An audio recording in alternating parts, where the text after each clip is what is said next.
Hello बच्चों। अपनी पिछली क्लास में हमने यूलर्स फॉर्म की मदद से कुछ पर्टिकुलर टाइप के क्वेश्चंस को सॉल्व करना सीखा था। जैसे हमने इस तरह के क्वेश्चंस के बारे में बात की थी जहां कोई कॉम्प्लेक्स नंबर लॉग के अंदर होता है, साइन या कॉस के अंदर होता है, तो हमने ये देखा था कि उनको कैसे सिंप्लीफाई किया जाता है। अपनी आज की इस क्लास में हम डिस्कशन करने जा रहे हैं एक बड़े इम्पॉर्टेंट टॉपिक पे जिसका नाम है रूट्स ऑफ यूनिटी। यूनिटी का मतलब होता है वन और रूट्स का मतलब square root, cube root, fourth root and so on. तो जरा देखते हैं कि किस तरह से हम कॉम्प्लेक्स नंबर्स की मदद से वन और वन के बहुत सारे स्क्वायर रूट, क्यूब रूट वगैरह की वैल्यूज और उनके बीच में रिलेशन एस्टैब्लिश करते हैं। तो अपना टॉपिक शुरू करते हैं। जैसा हमने डिस्कशन किया, हमारा टॉपिक है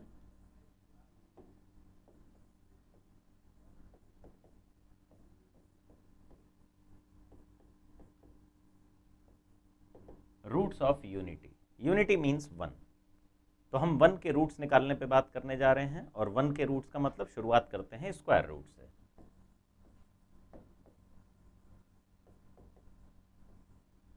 जरा सोचें, मान ले मेरे पास एक कॉम्प्लेक्स नंबर z है और z का स्क्वायर करने पर वन आता है। तो सोचो, अगर z का स्क्वायर करने पे वन आ रहा है तो इसका मतलब z वन का स्क्वायर रूट कहलाएगा। अगर मैं इस इक्वेशन को सॉल्व करता हूं, आई होप हम सभी को पता है इसके फैक्टर्स हो जाएंगे z minus one, z plus one equal to zero. So we will get z equal to plus one and minus one. So we are having two numbers जो कि स्क्वायर रूट ऑफ वन है, square root of unity हैं, और वो दो numbers हैं plus one और minus one. Simple सी कैलकुलेशन है।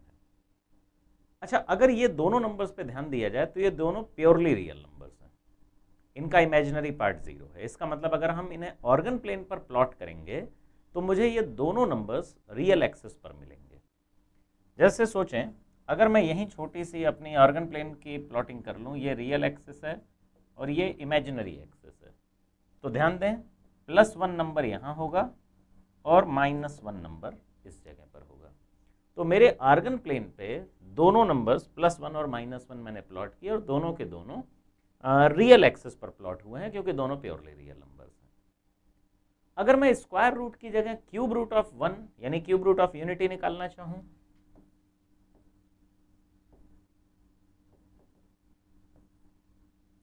तो मैं अज्यूम करूंगा एक नंबर z का क्यूब करने पे वन आना चाहिए।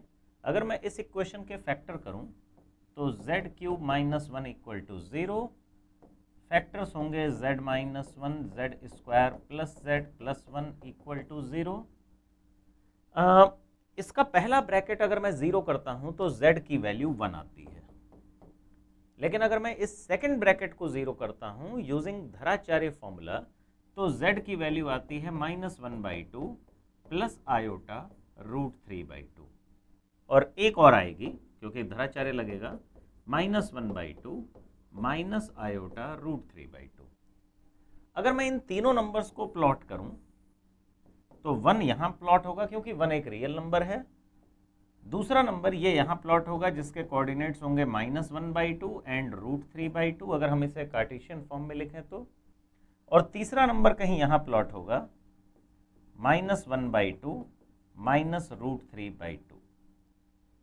जब हमने वन के स्क्वायर रूट निकाले तो मेरे पास दो रिजल्ट्स आए, plus one and minus one. जब मैंने वन के क्यूब रूट्स निकाले मेरे पास तीन रिजल्ट्स आए। इन तीनों रिजल्ट्स को हमने कुछ नाम दिया। ये तो वन है ही, ये जो नंबर है जिस पे ध्यान दें minus one by two plus I root three by two, जिसे कोऑर्डिनेट्स में हम ऐसे लिखते हैं, हमने इसे रिप्रेजेंट करना शुरू किया ओमेगा से। ओमेगा एक ग्रीक लेटर है और उससे हमने डिनोट करना शुरू किया इस number minus half plus iota root three by two को। और ध्यान दें जो दूसरा नंबर है, हालांकि ये इसी का कॉन्जुगेट है, पर हम ये भी कह सकते हैं, आप ट्राई करके देखें, आप इस ओमेगा का स्क्वायर करें, a प्लस बी के परफेक्ट स्क्वायर का फॉर्मूला ओपन करें, आपको ये नंबर मिल जाएगा। इसका मतलब अगर ये ओमेगा है तो इस नंबर को, क्योंकि ये इसका स्क्वायर है, हम ओमेगा स्क्वायर बोलेंगे। हालांकि इन नंबर्स में एक बड़ी यूनिक बात और भी है। जब हमने इसे ओमेगा बोला तो इसका स्क्वायर करने पे ये नंबर आ रहा है, आप इसे ओमेगा बोलें स्क्वायर करने पे यहाँ पहुँच जाएंगे। आप a + b के स्क्वायर का फॉर्मूला लगा के देख सकते हैं। तो आप इनमें से, इन दोनों में से किसी एक का भी नाम ओमेगा रख लें तो दूसरे का नाम ओमेगा स्क्वायर हो जाएगा, क्योंकि दोनों एक दूसरे के स्क्वायर हैं। मैंने फिलहाल इसे ओमेगा बोला है तो मैं इसे ओमेगा स्क्वायर बोलूँगा। तो इसका मतलब मेरे पास 1 के 3 क्यूब रूट्स आ गए, 1 omega and omega square. Omega और ओमेगा स्क्वायर के विषय में कुछ जानकारियां जरा और जुटाते हैं। एक्चुअली ये हमारे लिए कुछ नए तरह के नंबर्स हुए। जैसे स्क्वायर रूट में भी 2 नंबर्स आए थे, +1 और -1, पर क्योंकि वो प्योरली रियल नंबर्स थे इसलिए उनकी कैलकुलेशन तो हमें पहले से ही बहुत कुछ आती है। ये हमारे लिए कुछ नए नंबर्स हैं, तो जरा इनके बारे में थोड़ी और डिटेल निकालते हैं। तो जरा देखें, ये ध्यान रखें, ओमेगा मैंने इसे अगर लिखा है तो ये ओमेगा का स्क्वायर है, दोनों एक दूसरे के कॉन्जुगेट भी होते हैं। मैं अगर अलग से सोचूं तो आप ध्यान दें, ओमेगा और ओमेगा स्क्वायर, आप दोनों का मॉड्यूलस निकालें। मॉड्यूलस सभी लोगों को याद होगा, ओरिजिन से उस लाइन को मिलाया। जैसे इस पॉइंट का मॉड्यूलस निकालना है तो इसे ओरिजिन से ज्वाइन करूंगा और मैं डिस्टेंस फॉर्मूले से इस लाइन की लंबाई नापूंगा, वो बनाएगी। इसी तरह से इसके कॉन्जुगेट को यहाँ ओरिजिन से ज्वाइन करेंगे, इस लाइन की लेंथ निकालेंगे जिसको हम मॉड्यूलस कहते हैं, वो भी बनाएगी। तो ओमेगा और ओमेगा स्क्वायर, इन दोनों के मॉड्यूलस याद रख लें, ये 1 होते हैं। किसी भी लाइन को जब हम, वो पॉइंट को जब हम ओरिजिन से मिलाते हैं तो positive direction of real axis से एंटी क्लॉकवाइज डायरेक्शन में बनने वाले इस एंगल को हम आर्ग्यूमेंट कहते हैं। अगर हम आर्ग्यूमेंट ऑफ ओमेगा और आर्ग्यूमेंट ऑफ ओमेगा स्क्वायर निकालें तो ध्यान दें, आर्ग्यूमेंट ऑफ ओमेगा 2π/3 आता है, यानी कि 120 डिग्री, और आर्ग्यूमेंट ऑफ ओमेगा स्क्वायर -2π/3, या आप चाहें तो उसे 4π/3 भी बता सकते हैं। एक्चुअली ये ओमेगा लाई करता है सेकंड क्वाड्रेंट में और ओमेगा स्क्वायर होता है थर्ड क्वाड्रेंट में। इसका आर्ग्यूमेंट आएगा 120 डिग्री, इसका आर्ग्यूमेंट या तो आप 240 कह लें, या नीचे से चलेंगे क्लॉकवाइज डायरेक्शन से तो वो -240 आर्ग्यूमेंट आएगा। तो ये ध्यान रखें, ओमेगा और ओमेगा स्क्वायर के मॉड्यूलस और आर्ग्यूमेंट की ये इन्फॉर्मेशन है। और एक रिजल्ट और जो बहुत इंपॉर्टेंट है, आप ध्यान दें, इन तीनों नंबर्स को ऐड करें। कौन से 3 नंबर्स? 1 ओमेगा और ओमेगा स्क्वायर। आप पाएंगे जब आप इन्हें ऐड करेंगे तो इमेजिनरी पार्ट्स आपस में कट जाएंगे और रियल पार्ट्स भी मिल करके आपस में कट जाएंगे। इसलिए एक और बड़ा इंपॉर्टेंट रिलेशन कि 1 + ओमेगा + ओमेगा स्क्वायर 0 होता है। और ओमेगा ओमेगा स्क्वायर से आगे बढ़ने से पहले एक और ज़रूरी बात, हमें ये भूलना नहीं चाहिए कि ये ओमेगा क्या चीज़ है। ये इस इक्वेशन का एक रूट है, और अगर किसी इक्वेशन को सॉल्व करके हमने ये रूट निकाला है तो ये इसे सेटिस्फाई करेगा। इट मीन्स ओमेगा क्यूब की वैल्यू 1। ये ओमेगा और ओमेगा स्क्वायर के कुछ रिलेशंस हैं जो हमें याद रखने चाहिए। अब स्क्वायर रूट के बारे में हमने बात की, वहाँ तो 2 ही नंबर्स थे, +1 और -1। क्यूब रूट के बारे में हमने बात की, वहाँ हमारे पास आ गए 3 numbers, 1 omega and omega square. Cube root के जो 3 नंबर्स हैं उनमें हमने कुछ ये 3, 4, 5 प्रॉपर्टीज़ पढ़ी, जो हमने समझा कि किस तरह से ओमेगा और ओमेगा स्क्वायर एक दूसरे के साथ रिलेटेड हैं।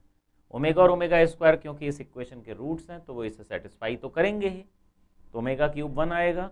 इनकी वैल्यूज़ ऐसी होती हैं कि 1 ओमेगा और ओमेगा स्क्वायर का सम 0 होता है। अब आपसे ये एक्सपेक्टेड है आप ओमेगा और ओमेगा स्क्वायर की वैल्यूज़ डायरेक्टली याद रखें। आपको हो सकता है किसी जगह पे ज़रूरत पड़ जाए ओमेगा और ओमेगा स्क्वायर की वैल्यूज़ पुट करने की, तो ऐसे में आपको ये वैल्यूज़ का याद होना ज़रूरी है। अब आते हैं 4th रूट ऑफ यूनिटी पे।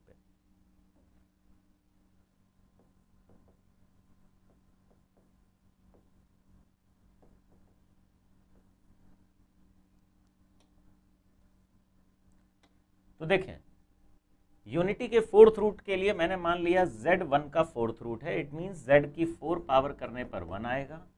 इस इक्वेशन के अगर हम फैक्टर करें,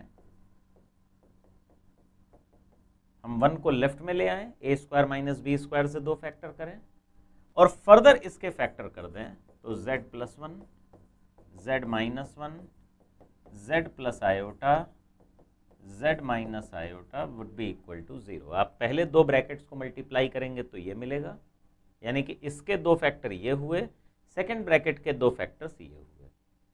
इसका मतलब अगर मैं अब z की वैल्यूज निकालता हूं तो z की एक वैल्यू +1 आएगी, एक वैल्यू -1 आएगी, एक वैल्यू प्लस आयोटा आएगी और एक वैल्यू माइनस आयोटा। तो मेरे पास z की 4 वैल्यूज हैं, +1, -1, प्लस आयोटा और माइनस आयोटा।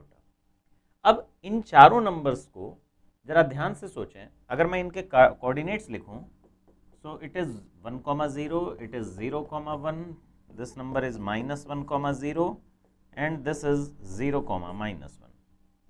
मैं अगर अपनी तरफ से इनको ज्वाइन कर देता हूं तो आप जरा ध्यान से सोचें, मेरे सामने एक क्वाड्रिलैटरल एक फिगर तो तैयार हुई, पर ध्यान देने वाली बात यह है कि यह फिगर एक स्क्वायर है। इसकी चारों साइड्स आपस में इक्वल, चारों इंटीरियर एंगल्स आपस में इक्वल। इसका मतलब जरा ध्यान दें, जब मैं 1 के 4th रूट्स निकाल रहा हूं, 4 पॉइंट्स आ रहे हैं, 4 पॉइंट्स को मिलाने से क्वाड्रिलैटरल तो बनना ही है, पर वो क्वाड्रिलैटरल बना क्या, वो एक स्क्वायर बना, यानी कि रेगुलर 4 साइडेड पॉलीगन। जब हमने इस बात को नोटिस किया तो अब हम जरा बैक होकर के सोचें कि जो हमने अभी क्यूब रूट ऑफ यूनिटी निकाले थे, जिसमें 1 ओमेगा और ओमेगा स्क्वायर आए थे, हम पिछली स्लाइड पर चलें, यहां ध्यान दें, this was omega square and this is 1। Coordinates मेरे पास 1 का हो गया 1,0, इसके कोऑर्डिनेट्स लिखे हैं आपके सामने और इसके आपके सामने हैं। अगर मैं इन तीनों को ज्वाइन कर देता हूं और डिस्टेंस फॉर्मूले से इस ट्रायंगल की तीनों साइड्स की डिस्टेंस निकालता हूं, तो मैं पाता हूं वो डिस्टेंस अभी भी इक्वल है, यानी जब 3 पॉइंट्स क्यूब रूट से 3 पॉइंट्स आए, उन तीनों से ट्रायंगल तो बना, पर ट्रायंगल इक्विलैटरल था। ध्यान दें, जब हम 1 के क्यूब रूट्स निकाल रहे हैं, क्यूब रूट से 3 वैल्यूज आ रही हैं, उनसे ट्रायंगल बन रहा है, पर ट्रायंगल इक्विलैटरल।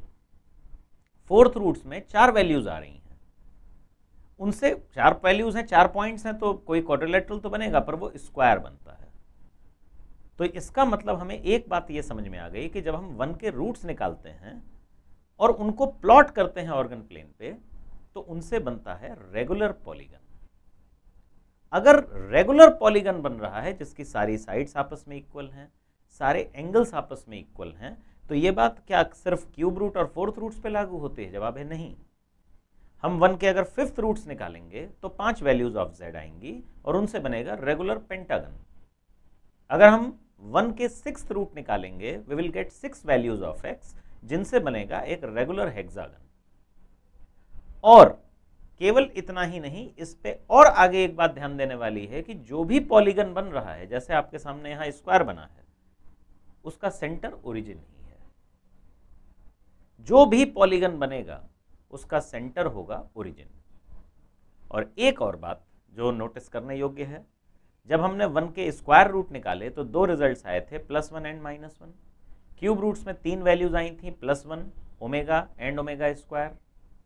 4th रूट में 4 वैल्यूज आई, +1, -1, plus iota and minus iota. आप गौर करें, हर बार एक नंबर हमारे पास जरूर मौजूद है, दैट इज +1। यानी हम 1 के कोई से भी रूट्स निकालें तो मुझे एक वैल्यू +1 एज अ रूट हर बार मिल रही है। तो जरा सोचें, अगर मुझे 1 के 4th रूट नहीं, 5th रूट नहीं, 10th रूट नहीं, nth रूट निकालने हो, तो मुझे रूट्स क्या आएंगे वो तो बात की बात है, लेकिन ये पहले से पता है कि जब मैं 1 के nth रूट्स निकालूंगा तो उनसे n वैल्यूज ऑफ z मिलेंगी, जिनसे ऑर्गन प्लेन पर एक रेगुलर पॉलीगन प्लॉट होगा। नंबर एक बात, फर्स्ट पॉइंट याद रखने वाली बात यह है कि अगर मैं nth रूट्स ऑफ यूनिटी निकालता हूं तो उनसे बनता है एक n साइडेड रेगुलर पॉलीगन। दूसरी ध्यान रखने वाली बात यह कि उस पॉलीगन का सेंटर हमेशा ओरिजिन होगा। तीसरी बात यह कि उस पॉलीगन का एक वर्टेक्स हमेशा 1,0 होगा। 3 बातें। नंबर 1, अगर मैं 1 के रूट्स निकाल रहा हूं, सपोज nth रूट्स निकाल रहा हूं, तो n साइडेड रेगुलर पॉलीगन बनेगा। नंबर 2, उस पॉलीगन का सेंटर हमेशा ओरिजिन रहेगा। नंबर 3, उस पॉलीगन का एक वर्टेक्स हमें हमेशा पता होगा 1,0। अब इन 3 बातों का इस्तेमाल करके किस प्रकार से हम nth रूट्स ऑफ यूनिटी निकाल सकते हैं, इसको देखेंगे अपने नेक्स्ट वीडियो में। इसी प्लेलिस्ट की नेक्स्ट वीडियो में हम nth रूट्स ऑफ यूनिटी पर काम करेंगे। Thank you.